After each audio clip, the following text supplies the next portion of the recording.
All right, so here we are for chapter 29 of Charlie and the Chocolate Factory. We are almost done with this book. We have two more chapters, chapter 29 and chapter 30, until we finish.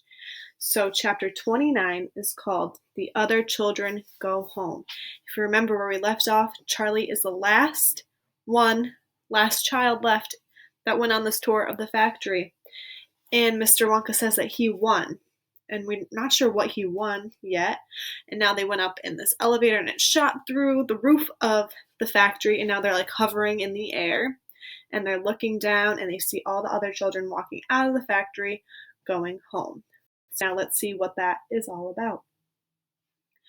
"We must go down and take a look at our little friends before we do anything else," said Mr. Wonka.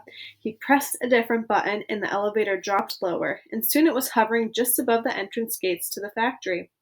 Looking down now, Charlie could see the children and their parents standing in a little group just inside the gates. "I can only see 3, he said. "Who is missing?" "I expect it's Mike Teavee," Mr. Wonka said, "but he'll be coming along soon. Do you see the trucks?" Mr. Wonka pointed to a gigantic covered vans parked in a line nearby. "Yes," Charlie said, "but what are they for?"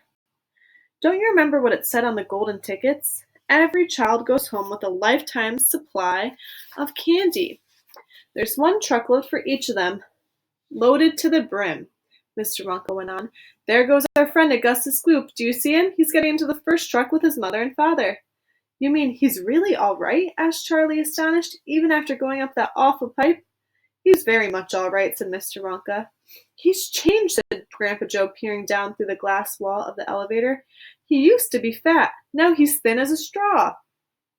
"Of course he's changed," said Mr. Wonka, laughing. "He got squeezed in the pipe, don't you remember? And look, there goes Miss Violet Beauregard, the most great gum chewer. It seems as though they managed to dejuice her after all. I'm so glad, and how healthy she looks, much better than before." "But she's purple in the face," cried Grandpa Joe. "So she is," said Mr. Wonka. "Ah, well, there's nothing we can do about that." "Good gracious," cried Charlie, "look at poor Veruca Salt and Mr. Salt and Mrs. Salt. They're simply covered with garbage." "And here comes my TV," said Grandpa Joe. "Good heavens, what have they done to him? He's about 10 feet tall and thin as a wire." "They've overstretched him on the gum stretching machine," said Mr. Wonka. "How very careless." "But how dreadful for him!" cried Charlie. And here they all are walking out. They're covered in trash, some purple in the face. There's Mike TV, super skinny. Oh, brother. "Nonsense," said Mr. Wonka. "He's very lucky. Every basketball team in the country will be trying to get him. But now," he said, "it is time we left these 4 silly children. I have something very important to talk to you about, my dear Charlie." Mr. Wonka pressed another button, and the elevator swung upwards into the sky. And that leads us to chapter 30. What do you think is going to happen next? I'm not going to read you the title of chapter 30 because I think it might give it away. But I want you to really think about, what does Mr. Wonka have to give to Charlie? And then when you reread tomorrow, you'll see if your prediction came true. All right, we'll have to wait till then. I hope you have an awesome day. Bye.